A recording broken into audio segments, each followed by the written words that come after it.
Hello, hello. It is Sara Waggle, astrologer and leadership coach here from Moon Astrology Tarot. This time for the moon in Cancer. This is going to be a darkening balsamic moon situation. So, and it being in Cancer, we're going to really want to focus on hydration, self-care, nurturing ourselves, just really being in tune. This moon is going to trine Saturn and eventually Neptune as it is darkening. And Venus is also going to perfect in its hair square to Uranus. So there could be some disruption. There could be something to do with money, something to do with relationships, something to do with your relationship to God, source, universe, something spiritual, with water. Definitely a time to, like I said, focus on all of your self-care things, your spiritual practices, your meditation, your journaling, your yoga, your qigong, your tai chi, like whatever you're doing to move your body, to comfort your body. Sometimes yoga, there are yoga types of yogas that can be supportive to different, I want to say ailments, non-medical professional, but we'll say ailments, to really move energy through. Being around water could be helpful, again, staying hydrated, and working through this energy as we get closer to the new moon in Leo, which will be in the next few days. We're also getting closer to Mercury stationing retrograde. And then once we pass that new moon in Leo on the 4th, that's when things get wilder because they're not wild enough. And so really you staying stable within yourself is going to be the key to success in this Leo season. And this, nurturing yourself and caring for yourself, nurturing those around you, being conscientious of those around you, that we're all moving through something. We're all moving through. None of us is alone in this, guys. None of us is alone in this. We're all moving through something. But I do think that Venus square Uranus could throw a monkey wrench into situations. Venus is in Leo, I believe close to where she stationed retrograde last year. Although she's not going to go retrograde this year, but last year she did. And I think we're close to that degree. I don't remember what degree she stationed last year, but it was somewhere in the 20s decan of Leo.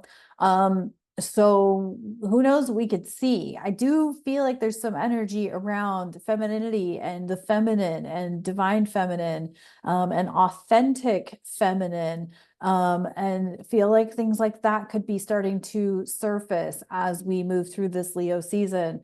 But I feel like for this balsamic moon, it's really going to be like having your emotional, processing what emotions surface, but also, again, knowing where to be emotionally detached from events that unfold.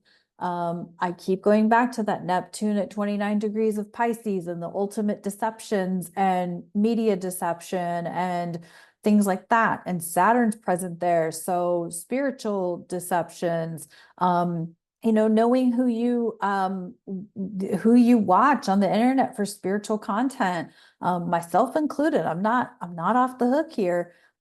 Because maybe I'm not your person and you got to go find another astrologer to follow, or you've got to go find somebody who's more in your vibe. I am not a crystals person. I'm into oils and teas and actually working with your physical being. So maybe I'm not your astrologer. That's okay. But like being clear about who is actually giving you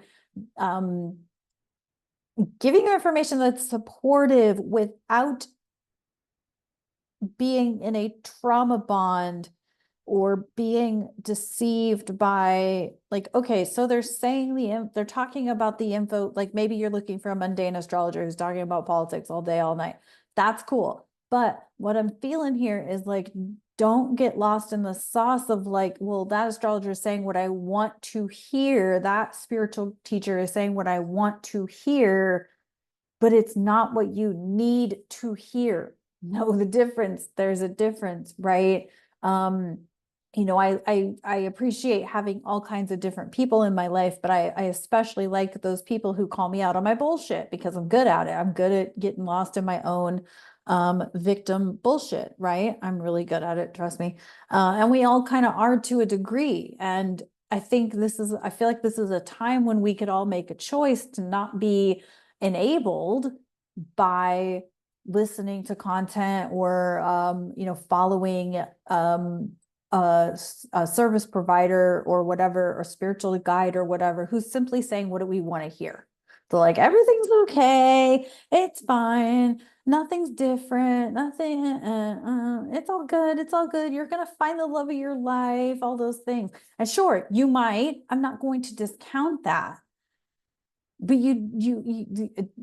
it's also a matter of, you could find the perfect person, but do they align with what you want? Or are you just thinking like, well, the astrology says I'm gonna find the love of my life, so this is what I got, right? That's kind of the toxicity I see behind like the twin flame phenomenon is, someone meets somebody and they're convinced they're their twin flame and they gotta keep pining after them.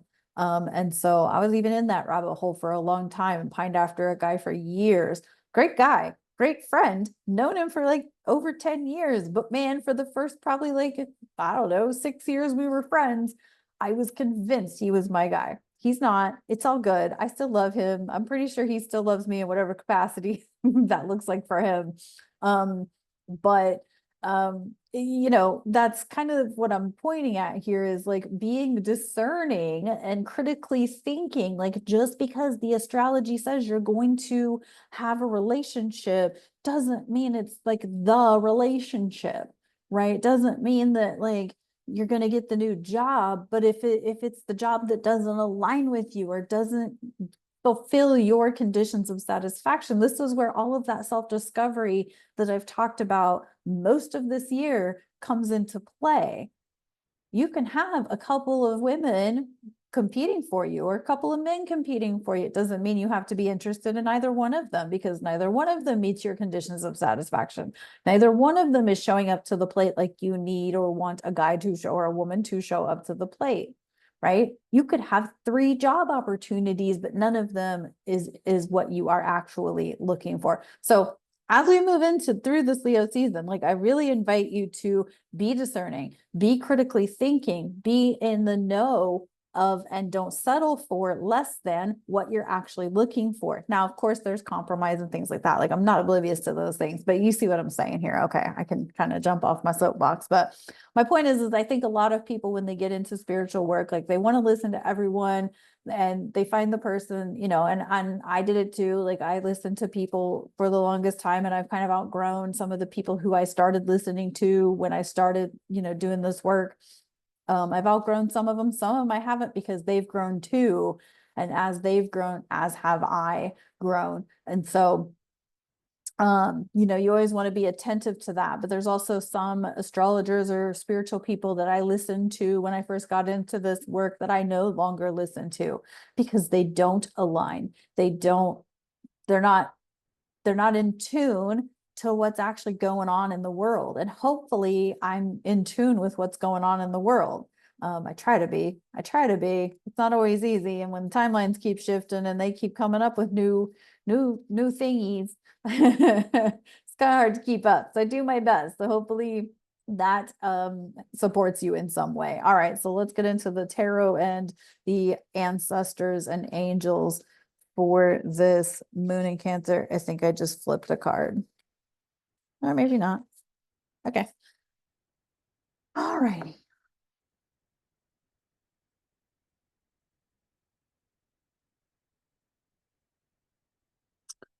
We have, this is one we haven't had in a hot minute. The Queen of Platinum in reverse. I forget who this gal is, but she was only in like one episode. and I don't even remember what the episode was, but Queen of Latinum in reverse. So Queen of Pentacles in reverse for traditional tarot. Queen of Latinum in reverse. Hmm.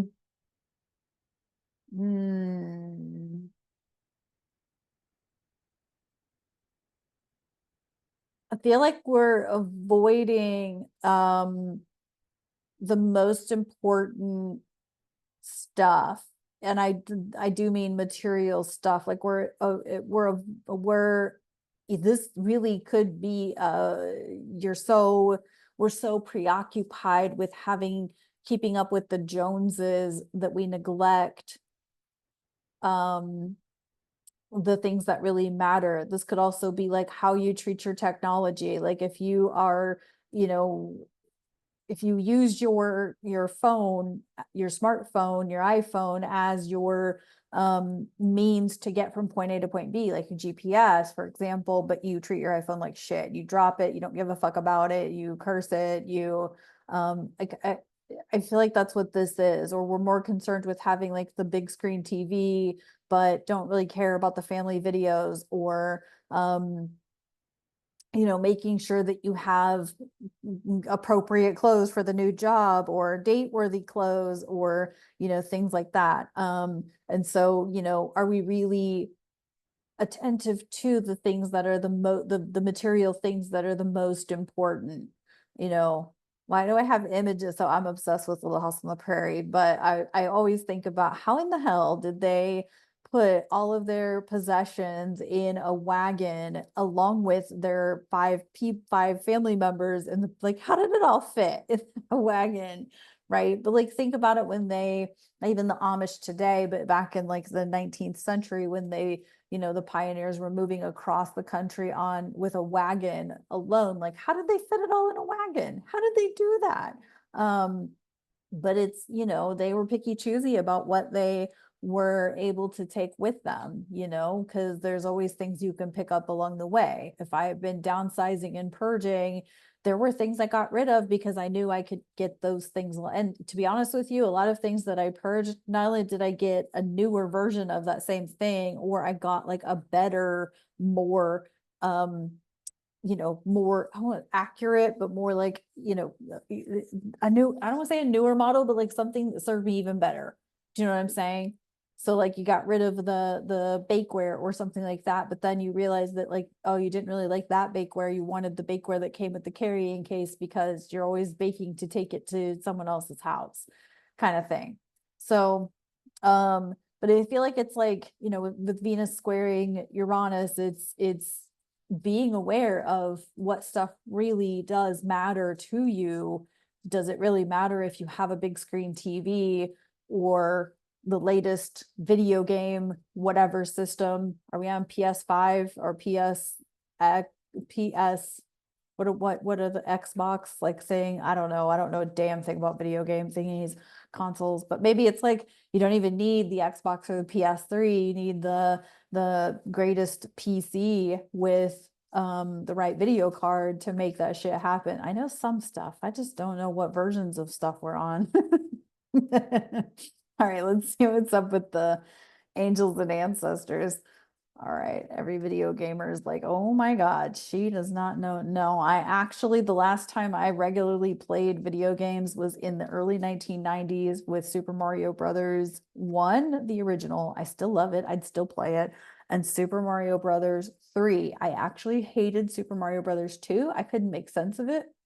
But that was the last time. Once video games became 3D, they became much harder for me to see, to interact with, and play. And so now I'm just an observer to other gamers. So all right.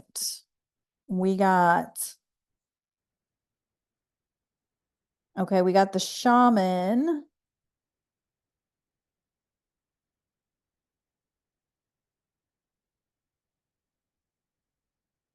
Trust in higher forces. Yep. Yep. I've been saying that this whole Leo season is trusting in a higher power, trusting in a spiritual developing that relationship with God, source, universe, really trusting that that is your, that their guide, that, God, source, universe is guiding your inner authority guide. You've got your spirit guides, your animal guides, all of those things. You've got that kind of guidance that really is way more important than any kind of earthly guidance. Do we still have to do earthly responsibilities like pay bills and blah, blah, blah? Yes, we do. There's distinguishment here, right? We have to pay bills. It's part of being a human. But as far as like your authority and how you go about your life and how how you create the income to pay the bills is how it can go different, right? Okay, all right, I'm done with this because I don't want to keep getting on soapboxes. Anyway, links below for the Leo season, sun and rising signs. I did cover the new moon there. Obviously, I'll do a moon astrology tarot for the new moon in Leo. And then, of course, the 2024 practical tools video is below. You can buy me a coffee. You can book a reading with me. All of those things are below. So please feel free to check out the description box below. Thank you so much for tuning in, and I'll talk to you on the next video.